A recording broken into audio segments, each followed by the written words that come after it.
Hare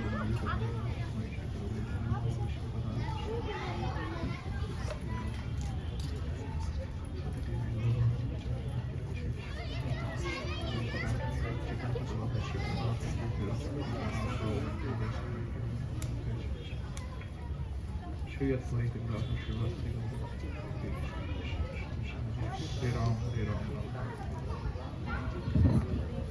Hare Krishna. Jai Siya Ram. My voice is audible till last? Audible? Very good. Okay. Not audible? Chandrasekhar Ru, is it not audible? Audible. Okay. Okay, so I was asked to speak about the lessons from the marriage of Lord Sri Ramchandra and Mother Sita. Very good. So yes, this is the most important marriage in our Vedic literature, Vedic culture. And whenever there is blessings given, so it's given that we all should work like Sita Ram, to husband and wife. There is one interesting verse from Chanakya Pandit. How many of you know Chanakya Muni? Chanakya. In his Arthashastra, he writes, what he writes? Mata yasya grihe nasti, bharya cha priya vadini, aranyam tena gantavyam, yatharanyam tatha griham. What it means? Mata nasya grihe nasti, bharya cha priya vadini. If in one's house there is no loving mother and a no loving wife, then what he should do? Aranyam tena gantavyam. He should go to forest. Why? Yatharanyam tatha griham. Because his house is like forest only. So you see, the role of ladies is so important that personality like Chanakya Pandit is glorifying in a household life so much.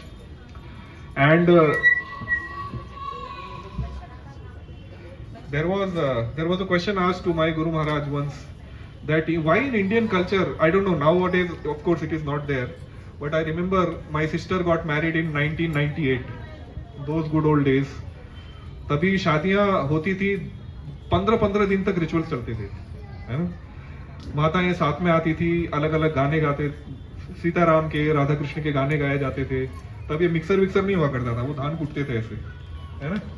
और उसल से वो सब मसाले पीसते थे, और वो क्या चक्की पीसते थे ना, और वो लोग आपस में गाने गाते थे. बहुत फेस्टिव सीजन होता था. तब मैं आई थिंक 11-12 साल का रहूंगा. अब तो पॉसिबल नहीं है क्योंकि इतना लीव्स ही नहीं मिलता है किसी को. अगर चाहे तो भी आईटी के वजह से बहुत हरिबोल हो गया है.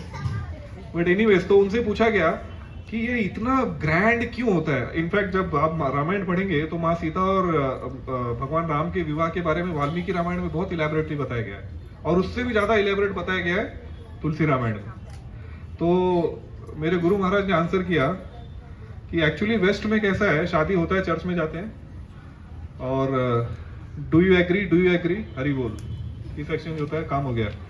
बाद में एक दूसरा रिलीजन है, कबूल है, उसके बाद तलाक, हरि बोल. लेकिन वैदिक कल्चर में ये बहुत ही बड़ा सीरियस मैटर है. It's a very very big serious social responsibility. और ये दोनों कपल को, जो कि शादी करने वाले, उनको ये समझ में आना चाहिए. इसके लिए ये इलेबोरेट अरेंजमेंट्स होता है. That is the basis of so much elaborate this thing. So इसका कहने का मतलब ये नहीं है कि आपको बहुत पैसा खर्चा करना है, but you have to follow all the rituals as much as possible, like that. So अब होता क्या है, देखिए ना, what happens in the marriage. This shloka comes in Panchatantra. क्या बोलते हैं पंचतंत्र में?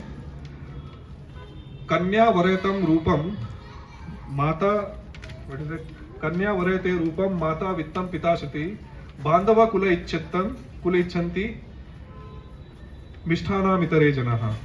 मतलब शादी में एक्चुअली में क्या होता है? कन्या वरेते रूपम, जो लड़की होती है, she thinks that my husband should be very handsome. कन्या वरेते रूपम, है ना? उसके बाद माता वित्तम पिता श्रुति ही, और जो माता होती है वो ये सोचती है कि मेरे सन इन लॉ के पास कितना पैसा है, how much money has got. And then पिता श्रुतम, और पिता ये सोचता है कि मनी है या नहीं है, कितना पढ़ा लिखा है वो, क्योंकि अगर पैसा नहीं हुआ तो भी कमा लेगा पढ़ा लिखा है वो. फिर बांधवम कुलम इच्छन्ति, जो आपके रिलेटिव्स है वो देखते हैं कास्ट का है या नहीं. नहीं होगा तो बॉयकॉट, हरी बोल। बांधवम कुलम इच्छन्ति, तो रिलेटिव्स देखते हैं कि भाई इसका कुल अच्छा है या नहीं, या ऐसे सब। और उसके बाद मिष्ठाना मितरे जना, बाकी बाराती लोग खाने में क्या है, मिष्ठाना मितरे जना, भाई मिठाई में क्या है, उनका यही इंटरेस्ट होता है। लेकिन हम देखते हैं भगवान राम और मदर सीता के लाइफ से कि बहुत सारे लेसन्स आचार्यगण बताते हैं उनके विवाह से। आप देखिए, विवाह की शुरुआत ऐसे होती है कि विश्वामित्र मुनि जाते हैं और वो कहते हैं कि मुझे आपके 2 बेटे चाहिए राक्षस मारने के लिए, और वहां पे विवाह का कुछ प्रश्न नहीं है, there is no question of vivah. You are all comfortable no if I am speaking in Hindi in between? चलेगा, चलेगा, नल्ला इरका। हरी बोल। Okay, so you see, then Dasharath is very aggrieved, but still Vashishta convinces him that he should give, and then they serve Vishwamitra Muni very nicely in all throughout the journey, उनके सिद्धाश्रम तक जाने तक, very nicely they serve, they ask lot of questions। यहाँ तक कि भगवान राम पूछते गंगा कहाँ से आई। एक्चुअली गंगा आई भगवान के श्री चरणों से, विष्णु के श्री चरणों से आई है वो, और भगवान राम कौन है, साक्षात विष्णु है। लेकिन फिर भी वो पूछ रहे हैं कि गंगा का उद्गम कहाँ से हुआ है, can you please tell me the story. उसके बाद वो राक्षसों को मारते हैं और बड़े ही शालीनता से गुरु की सेवा करते हैं, और उसके बाद विवाह का प्रसंग आता है। तो आचार्यगण बताते हैं कि इसका मतलब है भगवान भी अपने खुद के एग्जाम्पल से दिखा रहे हैं कि शादी से पहले ब्रह्मचर्य ट्रेनिंग बहुत जरूरी है, बहुत ज्यादा जरूरी है। जो माताएं जिनके बच्चे अब शादी के लायक हैं उनके लिए स्पेशली ये एक इम्पोर्टेंट लेसन है। और ऐसे बोला जाता है कि इस्कॉन की यूथ सेंटर जेटेज गुरुकुल है, तो कम से कम 1-2 साल के लिए अपने बच्चों को डालिए बेस में या ऐसे किसी सेंटर्स में, क्योंकि ये बहुत जरूरी है। शादी से पहले एक ब्रह्मचारी की ट्रेनिंग लेना बहुत जरूरी है। भगवान राम खुद अपने एग्जाम्पल से दिखा रहे हैं, उन्होंने डायरेक्टली जाके शादी नहीं की, पहले गुरु की सेवा की। ऐसे बताया जाता है कुछ 1 साल तक ये पूरा कार्यक्रम चला उनका, राक्षसों को मारने का और अयोध्या से जनकपुरी तक जाने का, है ना, पूरा ऐसे एक साल तक का कार्यक्रम चला है। तो 1 साल तक उन्होंने सेवा की। तो ये हम पहली सीख लेते हैं कि गृहस्थ आश्रम में जाने से पहले एक क्या बोलते हैं उसको, ब्रह्मचारी आश्रम का क्रैश कोर्स बहुत जरूरी है, ताकि हम गृहस्थ आश्रम में अपनी चेतना को बराबर से बनाए रखें और भौतिक वस्तुओं में आसक्त ना हो। और दूसरी देखिए, ये मैं हमेशा सोचता था, आई यूज्ड टू थिंक कि भगवान राम ने धनुष तोड़ा ही क्यों, what was the need, why he had to break dhanush to marry mother Sita? He could have just married mother Sita. So acharyas, there is Sri Vaishnava Acharya Sri Govinda Raj, he explains that dhanush represents destructive potency. ये destruction का मूल था actually में। अगर आप इस धनुष की कथा सुनेंगे तो ये धनुष एक्चुअली में बनाया गया था त्रिपुरासुर नाम के डीमन को मारने के लिए। ये विश्वकर्मा ने इनको दिया था भगवान शिव को। उसके बाद विष्णु और लॉर्ड शिवा का फाइट हुआ जिसमें लॉर्ड शिवा लॉस्ट, और उसके बाद में जब दक्ष का एपिसोड हुआ था जहाँ पे सती हुई थी, है ना, सती, उसमें फिर Shiva took that boy and wanted to finish the entire demigods including Daksha. फिर देवताओं ने प्रार्थना की ब्रह्मा जी से की, तो बोले Lord Shiva is Ashutosh, you go and pray, वो आपकी बात मान लेंगे। तो उनसे जाके उन्होंने प्रार्थना की, तो भगवान शंकर ने देवताओं को धनुष दे दिया। फिर देवताओं ने राजा जनक के वंशज एक है देवव्रत, उनको वो धनुष दे दिया था।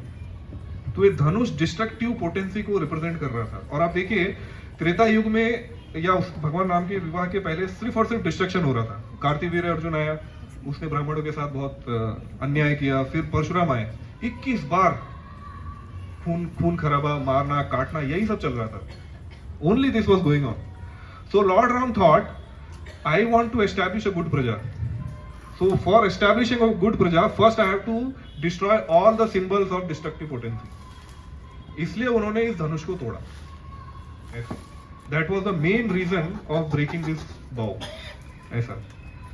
और ऐसे बताया जाता है कि भगवान राम जब वाल्मीकि रामायण में है, हालांकि स्वयंवर जैसा कुछ हुआ नहीं था जो हमने ड्रामा इनेक्ट किया, ये स्वयंवर तुलसी रामायण में आता है, वाल्मीकि रामायण में ऐसा कुछ हुआ नहीं था। ऐसे बताते हैं कि 5000 लोग उस धनुष को उठा के ले जाते थे और माँ सीता उसको अपने बाएं हाथ से खेलती थी। ऐसे ऐसे हम बोलते हैं ना हिंदी में, हमारे बाएं हाथ का खेल है। तो फिर महाराज जनक ने इसीलिए कंडीशन रखी थी कि इसके मैच का जो होगा, जो कि वो धनुष उठा सकेगा, वही इससे शादी करेगा। तो इसलिए उन्होंने कंडीशन रखी थी। स्वयंवर तो नहीं हुआ था, but every now and then राजा लोग आते थे और वो धनुष उठाने का प्रयास करते थे, लेकिन असफल हो जाते थे, दे वुड बी अनसक्सेसफुल। फिर उसके बाद they would attack and Janak Maharaj had the blessing, as per Valmiki Ramayan, Janak Maharaj had the blessing of Brahma that nobody will be able to defeat you if they attack you for getting the hand of Sita. ऐसे तो जो भी आता था हार के मुंह काला करा के चला जाता था। फिर जब भगवान राम आए तो अब देखिए, Vishwamitra also didn't plan actually.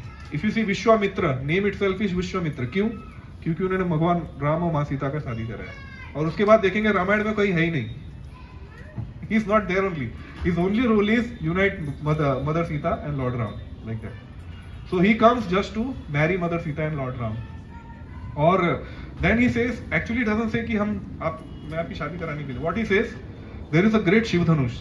So Ram and Lakshman being born in a kshatriya race externally, they become excited. अब जैसे आप अगर कोई ऐसे यंग बच्चा बहुत क्रिकेट का फैन है, तो उसको बोलेंगे सचिन तेंदुलकर का बैट है, उसको बहुत इंथुसियाज्म आ जाता है, अच्छा ऐसा है, मेरे को देखना है, आई वांट टू सी।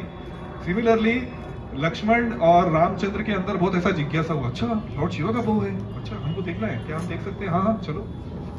तो जब वो शिव धनुष लाया गया भगवान राम के सामने, तो ऐसे बताते हैं कि भगवान राम पूछ रहे थे विश्वामित्र मुनि से, क्या मैं इसको टच कर सकता हूँ, क्या मैं इसको छू सकता हूँ, क्या मैं इसको उठा सकता हूँ, कैन आई स्ट्रिंग इट, क्या मैं इस पे प्रत्यंचा चढ़ा सकता हूँ? ऐसे करते करते तोड़ ही डाला उसको।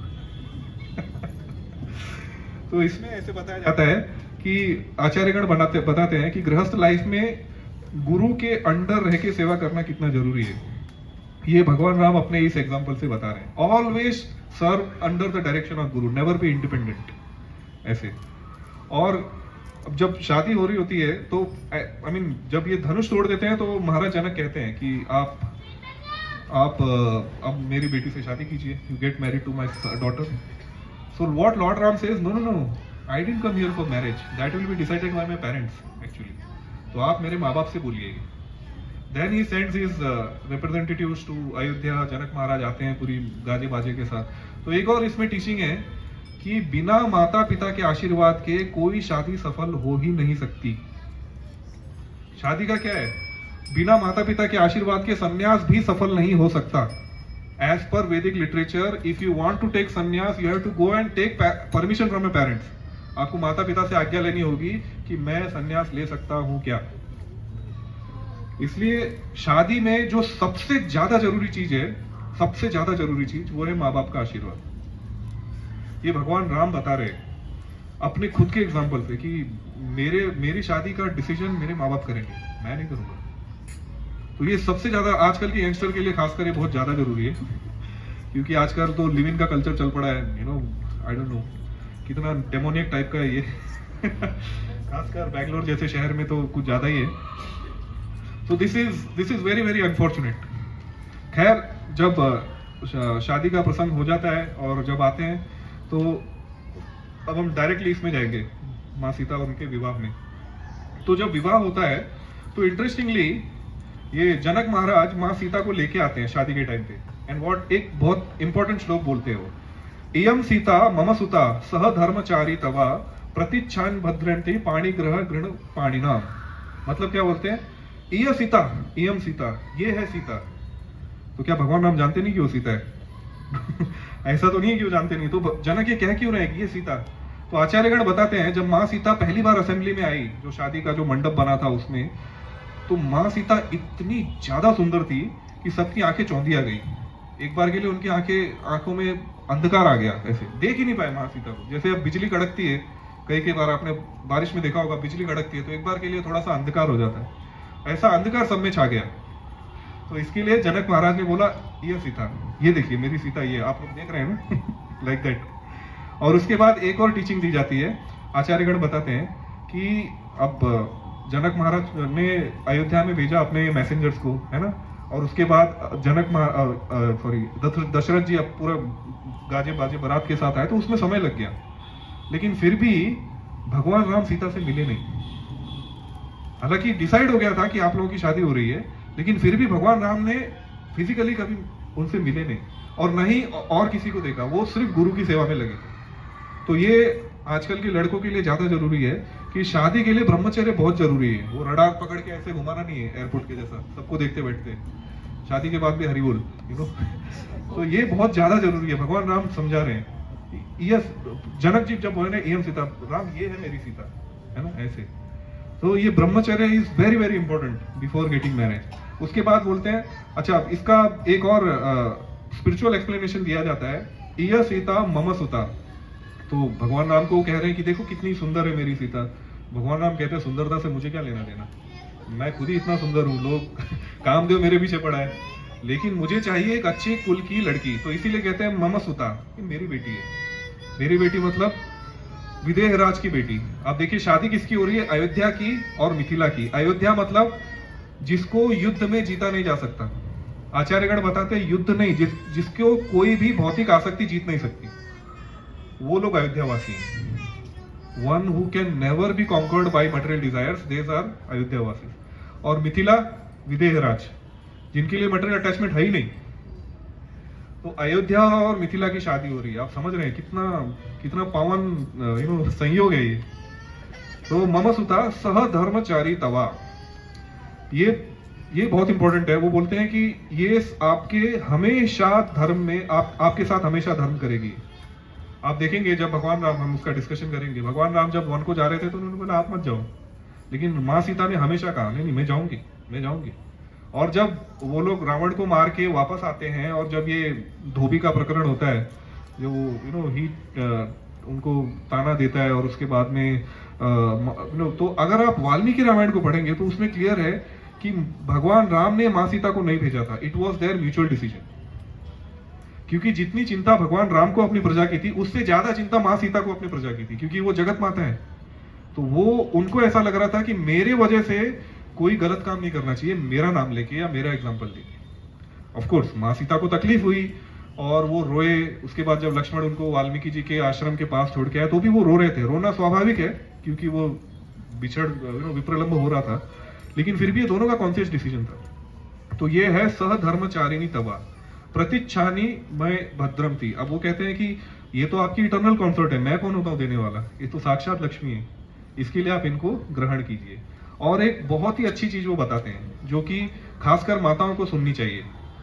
क्या बोलते हैं वो, पतिव्रता महाभागा छाये व अनुगता सदा। पतिव्रता महाभागा, ये पतिव्रता होगी और आपका छाये की तरह साथ देगी। छाया मतलब क्या, मतलब शैडो। तो क्या माया है क्या वो भगवान की शैडो माया है। तो आचार्यगण गोविंदराज इसका बहुत अच्छा एक्सप्लेनेशन देते हैं। देखिए ये आप लोग, मैंने भी ट्राई नहीं किया था, अभी रिसेंटली मैंने देखा है ये, आफ्टर पढ़ने के बाद। आप जब मॉर्निंग में इधर, खासकर बेंगलोर में सबको विटामिन D3 की बहुत कमी होती है क्योंकि ज्यादातर क्लाउडी होता है ये, तो लोग सुबह में वॉकिंग करते हैं। तो आप जब वॉकिंग करेंगे ना, जब उगता सूरज होता है तो आप देखेंगे आपकी छाया आपके पीछे होती है ना। और उसके बाद जब दोपहर का टाइम आता है 12 बजे, तो आपकी छाया आपके पैरों पे होती है ना। और शाम के वक्त आपकी छाया आपके सामने होती है। You have experienced, you have seen. तो आचार्यगण बताते हैं उगता सूरज represents the prosperity in husband's life. तो उसमें पत्नी हमेशा पीछे रहेगी और हस्बैंड को एंजॉय करने देगी। You enjoy, you enjoy. और जो स्कॉर्चिंग सन है वो दर्शाता है कि आपके जीवन में सुख और दुख अब दोनों बराबर में चल रहे हैं। तो उस समय क्या करेगी, पत्नी आपके चरणों में आ जाएगी, आपके साथ सुख और दुख का सामना करेगी। है ना, ऐसा होता है कभी कभी हमारा जॉब चला जाता है तो माता जी लोग कुछ तो they start doing work, I am just giving some practical example ऐसे। और जब सनसेट होता है, मतलब जब आपकी एक्चुअली में सिर्फ if you are only having wrong time, जब आपके जीवन में सिर्फ गलत हो रहा होता है तो पत्नी आपके आगे आती है और वो रॉन्ग टाइम पहले वो अपने ऊपर लेती है, उसके बाद आपके ऊपर जाना होता है। तो ये कितनी अच्छी शिक्षा दे रहे हैं आचार्यगण, है ना, ऐसे बताया जा रहा है। तो ये शिक्षा हुई थी और इसका यही मतलब है छाये व अनुगत सदा, ऐसा। और उसके बाद आप देखेंगे शादी हो जाती है और उसके बाद बालकांड खत्म होता है, माँ सीता और ये लोग सब चारों भाइयों की शादी हो जाती है और उसके बाद वो लोग अयोध्या वापस चले जाते हैं। तो शादी के बाद 12 साल वो लोग अयोध्या में रहे, लेकिन वो 12 साल वाल्मीकि मुनि सिर्फ 2 श्लोक में खत्म कर देते हैं कि माँ सीता और भगवान राम ने कई ऋतुएं गुजारी एक साथ हंसते खेलते, खत्म। लेकिन यही आप अरण्य कांड में आते हैं, जब वो लोग ऋषियों की सेवा कर रहे हैं, जब वो लोग ब्राह्मणों की सेवा कर रहे हैं, इलेबोरेट डिस्क्रिप्शन है कैसे पंचवटी में लोग ठहाके लगा रहे हैं, कैसे वो लोग एक दूसरे से बातें कर रहे हैं। तो आचार्यगण बताते हैं कि हमारा जो वैदिक धर्म है, सनातन धर्म है, उसको वर्णाश्रम धर्म भी बोला जाता है। तो आप देखेंगे वर्ण को अगर छोड़ दें, आश्रम में आइडियली गृहस्थ आश्रम इज द मोस्ट सेल्फलेस आश्रम। सबसे ज्यादा अगर कोई निस्वार्थ आश्रम है तो वो गृहस्थ आश्रम है। क्यों? ब्रह्मचारी को अपना स्टडी करने का है ना, वानप्रस्थ को अपना माला जपना है, और सन्यासी तो अपने ध्यान और योग में ही मगन रहते हैं। तो अगर किसी से निस्वार्थ भावना की उम्मीद की जाती, आइडियली, आजकल ऐसा नहीं है गृहस्थ आश्रम लोग सबसे ज्यादा निस्वार्थी होने चाहिए, पर स्वार्थी हो गए हैं। तो इसके लिए ब्रह्मचारी लोग को काउंसलर बनना पड़ता है अपना साधना और स्टडी छोड़ के, आइडियली सबसे ज्यादा निस्वार्थ भावना होती है गृहस्थों में, है ना। उनको पैसे भी कमाने हैं, बाद में लोगों को प्रसाद भी खिलाना है, ब्राह्मणों की सेवा भी करनी है, अपनी साधना भी करनी है, और लोगों का कल्याण उपकार भी करना है। तो ये दिखाया जा रहा है वाल्मीकि मुनि द्वारा कि जब वो लोग एक्चुअली में आपस में एंजॉय कर रहे थे, उसको 2 श्लोक में खत्म कर दिया हूं। लेकिन जब वो लोग ऋषियों की, ब्राह्मणों की, वैष्णवों की सेवा कर रहे हैं, तो उसको इलैबोरेटली डिस्क्राइब किया गया, इलैबोरेटली, कि देखो कैसे। तो ये वाल्मीकि मुनि ये सिद्ध करना चाहते हैं कि गृहस्थ आश्रम का वास्तविक परिपूर्णता है ब्राह्मणों वैष्णवों की सेवा करना। और अगर ये नहीं हो रहा है तो आप गृहमेधी हैं। गृहमेधी का भी उल्लेख आता है। गृहमेधी मतलब जो कि भगवान से आसक्त नहीं है, सिर्फ भौतिक सुखों से आसक्त है, जिसके लिए नर्क के द्वार खुले हुए हैं। तो ये सीख मिलती है हमें। उसके बाद आप देखेंगे अरण्य कांड में एक अत्रि मुनि और अनुसुईया का डिस्क्रिप्शन आता है ना। तो उसमें आप देखेंगे, जब मेरे सिस्टर की शादी हो रही थी, उस टाइम पे एक बड़ी हिट मूवी थी जिसका टाइटल, मतलब जिसका एक पंचिंग लाइन था, प्यार दोस्ती है। मैं उस मूवी का नाम नहीं लेना चाहता, आप लोग तो समझदार है, समझ गए प्यार दोस्ती है ना। तो ये आइडिया रामायण से ही आया है। अनुसुईया माँ सीता को बोल रही है, क्या बोल रही है? न अतो वशिष्ठम पे शाम्बी बांधवा सी ओ Sita, I perceive no one best friend than one's husband. पति से ज्यादा अच्छा दोस्त पत्नी के लिए कोई दूसरा नहीं है। और ये आप देखते हैं रामायण में ही, जो राक्षस थे वो भी इतने कल्चर थे कि अपनी बीवी से बात करते थे, संवाद होता था। आजकल के जैसा नहीं, तू मेरी जूती के बराबर है, बच्चे पैदा कर, फलाना ढिमकाना, क्या क्या तो भी होता है। ये सब बाहरी आक्रमण की वजह से जो हमारी कल्चर मतलब पॉल्यूट हुआ है ना, इसकी वजह से सब आइडियाज आए हैं। लेकिन आप देखेंगे वाली जो कि एक राक्षसी स्वभाव में था, तारा से संवाद कर रहे हैं, वो मेरे को जाना चाहिए, नहीं जाना चाहिए। और वाइफ हमेशा उसको गुड इंटेलिजेंस देती है, नहीं देखो सुग्रीव के पास कहां से ताकत आ गई तुमसे लड़ने के लिए, ऐसे। और उसके बाद आप देखेंगे रावण जैसा आदमी, उसको भी मंदोदरी से संवाद हो रहा है, मुझे करना चाहिए, नहीं करना चाहिए। कई बार मंदोदरी ने मना किया कि भाई तुमने सीता को लाके बहुत बड़ी गलती की है। इनफैक्ट वाल्मीकि रामायण आप पढ़ेंगे तो जब रावण मर जाता है, देखिए ये है पत्नी की, पति के प्रति प्रेम, पर फिर भी वो अनंत भगवान से भी आसक्त है। वो जब वो रावण मर जाता है, हालांकि वो रो रही है, लेकिन फिर भी कहते हैं कि तू मूर्ख था, तू साक्षात भगवती को उठा के लाया, तो तेरे को कौन बचा सकता है।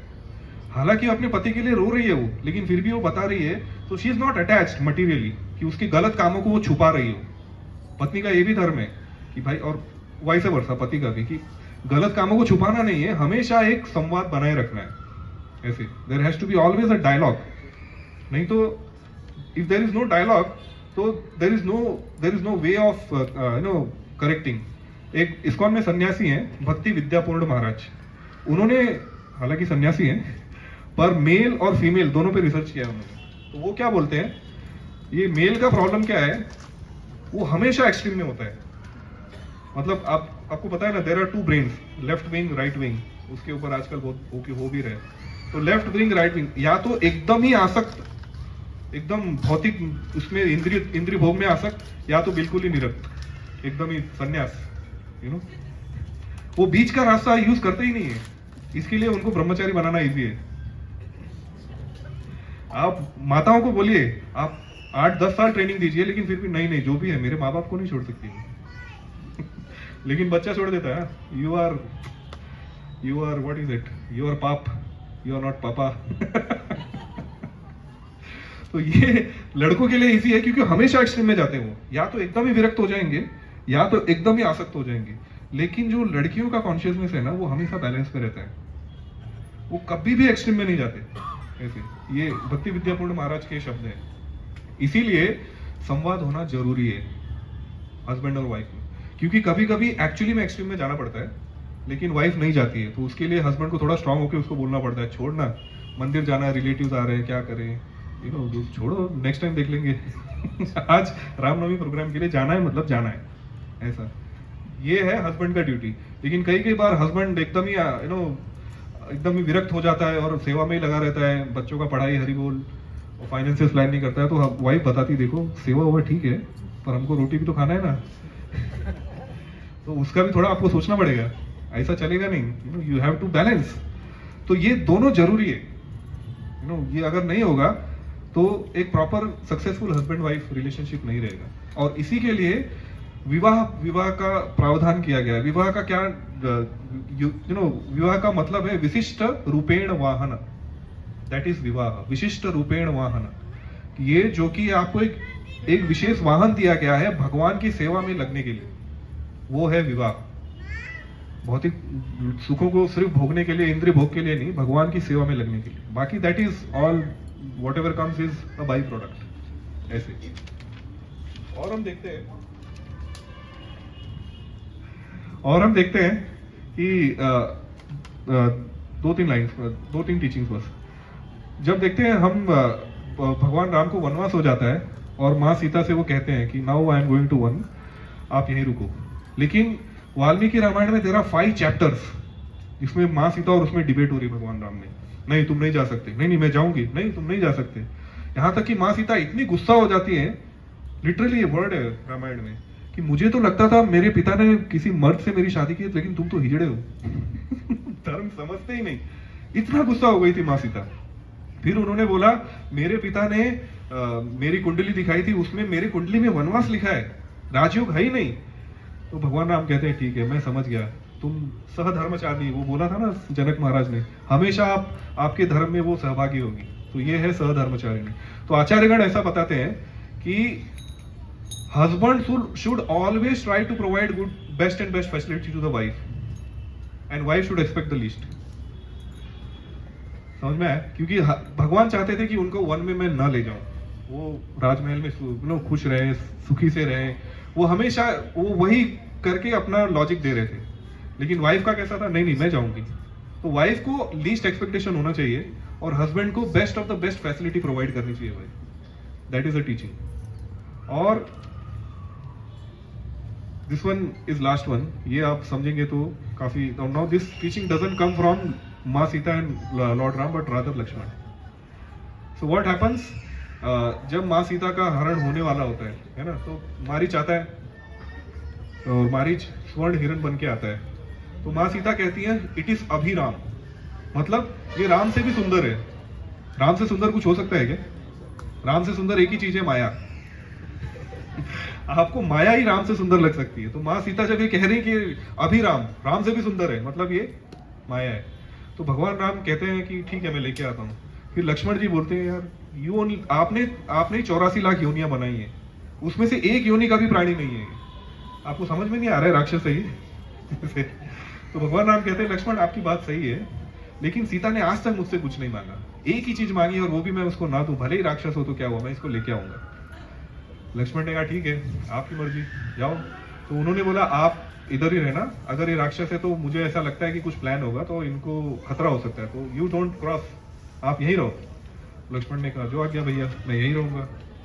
अब देखिए वो तो चले गए और फिर वो पता है मारीच को जब बाण लगता है तो भगवान राम की आवाज में सिलाता है हे सीते हे लक्ष्मण मुझे बचाओ, सेव मी, ऐसे। तो माँ सीता कहती है लक्ष्मण यहाँ खड़े क्यों हो, जाओ उनकी रक्षा करो, वो खतरे में। तो भगवान लक्ष्मण जी कहते हैं उनको कुछ नहीं हो सकता, वो साक्षात परब्रह्म है, उनको कुछ नहीं हो सकता, आप चिंता मत करो। लेकिन देखिए भगवान लक्ष्मण जी के प्रेम में और सीता जी के प्रेम में ये फर्क है, क्योंकि सीता जी माधुर्य भाव में है तो भगवान की भगवत्ता भूल चुकी है, वो उनके लिए वो साधारण इंसान है। लेकिन लक्ष्मण वो सेवा भाव के अधिष्ठाता देव है, आदि गुरु है, वो जानते हैं भगवान का पोजीशन हमेशा। वो कहते हैं कुछ नहीं हुआ, लेकिन वो झगड़ती है और ये वर्ड यूज करती है वो कि अच्छा अब मुझे समझ में आया, 12 वर्षों तक तुम सिर्फ मेरी सेवा इसलिए कर रहे थे ताकि राम का जब कभी मरण हो जाए तो तुम मेरे साथ एंजॉय कर सको। ये है रामायण में, तुलसी रामायण में नहीं है, क्योंकि तुलसीदास, ये फर्क है तुलसीदास और वाल्मीकि। तुलसीदास ने हमेशा एक वात्सल्य भाव में रामायण लिखी है, तो उन्होंने माँ सीता की गलतियों को छुपाया है, उन्होंने ये चौपाई लिखी नहीं है। लेकिन वाल्मीकि रामायण ने वो, क्योंकि गुरु के रूप में उन्होंने भगवान का इतिहास बताया, तो जो कुछ है वैसा ही बता दिया। उन्होंने बोला ऐसे, तो लक्ष्मण के लिए बहुत ज्यादा हो गया है, that was too much for Lakshman. फिर उन्होंने कहा माता मेरी बात को आप नहीं मान रहे, आपको इसका दंड तो भुगतना पड़ेगा, लेकिन अब मैं यहाँ रुक नहीं सकता, जो शब्द आपने मुझे बोले, अगर मैं रुक गया तो मैं दंड का भागी बन जाऊंगा, तो इसलिए वो चले जाते हैं। अब देखिए माँ सीता ने उनको डांट दिया, पहले उनको आज्ञा थी राम की कि आपको रुकना है, लेकिन माँ सीता ने डांट के भगा दिया। अब जब वो राम से मिल रहे हैं तो राम क्या बोलते हैं, अरे लक्ष्मण इधर क्या कर रहे हो, एक ही सेवा दिया तुमसे वो भी नहीं होता है क्या मतलब यार, तुमको अकल है या नहीं। These are the words used by Lord Ram when he first says कि you have brain or not, I told you not to leave Sita। अब मैं वापस जाऊंगा तो सीता नहीं मिलेगी मुझे, आई एम वेरी कॉन्फिडेंट, क्योंकि ये राक्षसी था। अब लक्ष्मण, आप समझ रहे हैं ना, लक्ष्मण के गुस्सा नाक पे रहता था, है ना। तो जब माँ सीता ने उनको ऐसे अपराध किया तो भी लक्ष्मण ने गुस्सा नहीं किया, सिर्फ प्रार्थना की, माँ आप मुझे तो यहाँ से भगा रही है, लेकिन मैं जानता हूँ आपके ऊपर संकट आएगा। और इधर जब वो राम से भी ऐसा डांट सुन रहे हैं, यार एक ही सेवा दिया तुमको, वो भी ढंग से नहीं होता है, किसी काम की नहीं, you are useless actually, you are useless servant.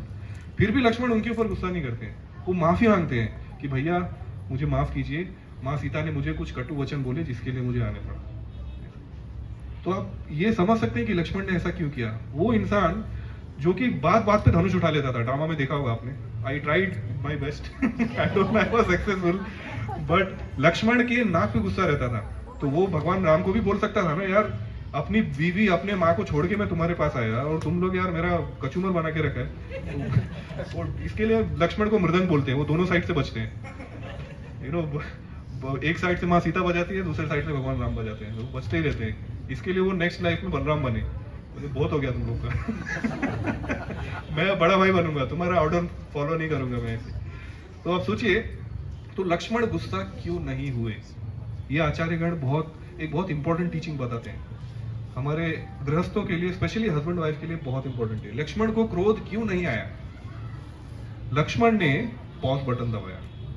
Pause button मतलब अभी आप समझो मूवी देख रहे हैं कुछ, है ना, आजकल क्या चल रहा है आई डोंट नो, सलार में कुछ एक्शन सीन आ रहा है और आपको बोल रहे हैं अरे खाने की थाली लेके जाओ, तो आप क्या करते हैं, पॉज दबाते हैं उसको, फिर जाते किचन से वो खाने का थाली लेके आते हैं, फिर उसको पॉज को फिर से प्ले करके फिर देखते हैं ना। तो Lakshman played the pause button.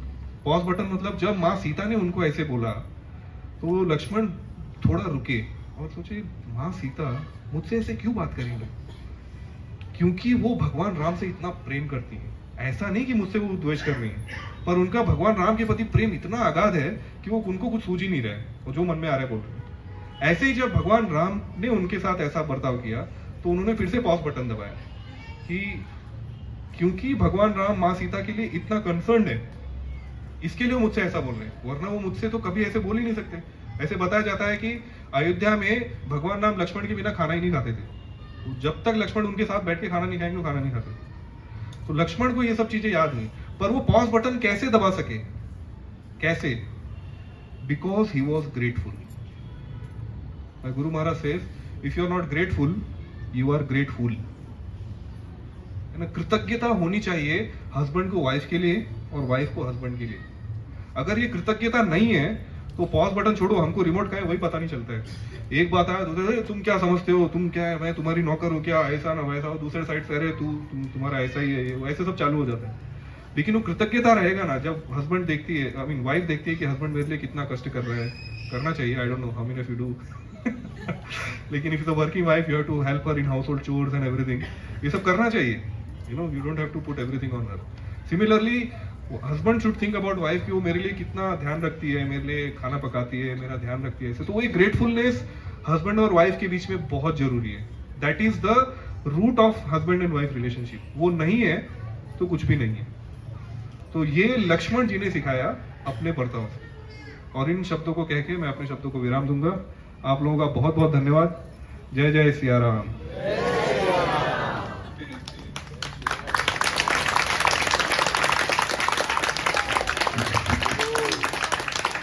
थोड़ा टाइम था, टाइम कम है, पर अभी और भी कार्यक्रम है तो आप लोग उनका आनंद लीजिए। और इस बारे में हम चर्चा फिर कभी और रामनवमी में करेंगे। और बहुत सारे लेसन थे उनके शादी से। ठीक है, जय जय सिया राम। जय श्री राम।